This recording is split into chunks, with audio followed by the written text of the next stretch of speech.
Hello friends, तो हम लोग सामान्य हिंदी के कुछ महत्व देखेंगे। आज का पहला प्रश्न है, हिंदी वर्णमाला में कितने वर्ड होते हैं? तो हिंदी वर्णमाला में कुल 52 वर्ड होते हैं, 13 स्वर और 39 व्यंजन होते हैं। नेक्स्ट अगला प्रश्न है, स्वर किसे कहते हैं? तो स्वर किसे कहते हैं? जिन वर्णों के उच्चारण में किसी अन्य वर्ण की सहायता न लगे उसे स्वर कहते हैं। अगला, व्यंजन किसे कहते हैं? तो व्यंजन किसे कहते हैं? तो जिन वर्णों के उच्चारण में स्वर की आवश्यकता होती है उसे व्यंजन कहते हैं। नेक्स्ट अगला प्रश्न है, संयुक्त व्यंजन कौन कौन से हैं? संयुक्त व्यंजन छत्री, छ, त्रिशूल, ज्ञ और ऋषिरी है। नेक्स्ट अगला क्वेश्चन है, संज्ञा किसे कहते हैं? तो संज्ञा किसे कहते हैं? तो व्यक्ति, वस्तु, स्थान, भाव या अवस्था के नाम को संज्ञा कहते हैं।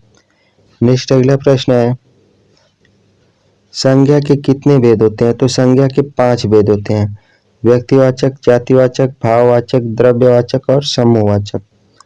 नेक्स्ट अगला प्रश्न है, सर्वनाम किसे कहते हैं? तो सर्वनाम किसे कहते हैं? जो शब्द संज्ञा के स्थान पर प्रयुक्त होते हैं उसे सर्वनाम कहते हैं। नेक्स्ट अगला है, सर्वनाम के भेद बताइए। तो सर्वनाम के कितने भेद होते हैं बताना है। सर्वनाम के 6 भेद होते हैं, पुरुषवाचक, निजवाचक, निश्चयवाचक, अनिश्चयवाचक, प्रश्नवाचक और संबंधवाचक। नेक्स्ट अगला प्रश्न है, विशेषण किसे कहते हैं? जो संज्ञा या सर्वनाम की विशेषता बताता है उसे विशेषण कहते हैं। नेक्स्ट अगला प्रश्न है, क्रिया किसे कहते हैं? जो शब्द किसी कार्य के होने या करने का बोध कराए उसे क्रिया कहते हैं। अगला प्रश्न है, काल कितने प्रकार के होते हैं? तो काल 3 प्रकार के होते हैं, वर्तमान काल, भूतकाल, भविष्य काल। नेक्स्ट अगला प्रश्न है, लिंग के कितने भेद होते हैं? तो लिंग के 2 भेद होते हैं, पुल्लिंग और स्त्रीलिंग। नेक्स्ट अगला प्रश्न है, वचन किसे कहते हैं? तो वचन किसे कहते हैं? शब्द का बोध कराने वाले रूप को वचन कहते हैं।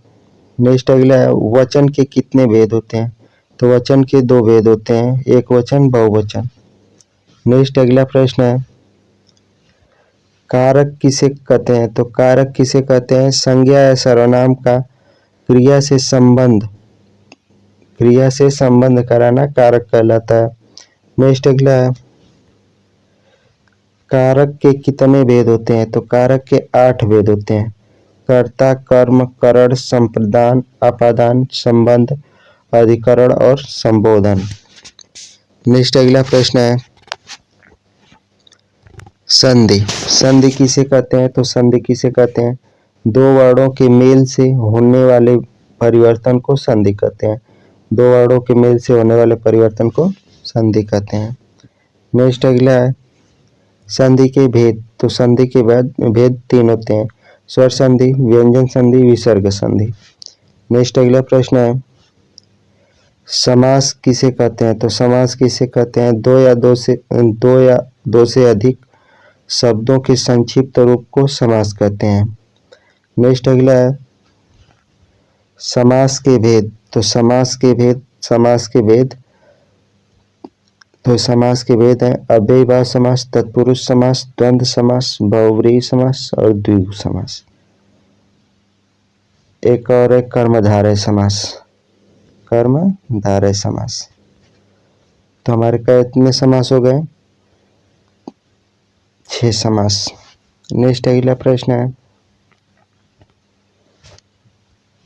उपसर्ग किसे कहते हैं? तो उपसर्ग किसे कहते हैं? जो शब्द के पहले लगकर अर्थ बदले उसे उपसर्ग कहते हैं। जो शब्द से पहले लगकर अर्थ बदलता है उसे उपसर्ग कहते हैं। प्रत्यय किसे कहते हैं? तो जो शब्द के अंत में लगकर नया शब्द बनाता है उसे प्रत्यय कहते हैं। नेक्स्ट अगला प्रश्न है, पर्यायवाची शब्द किसे कहते हैं?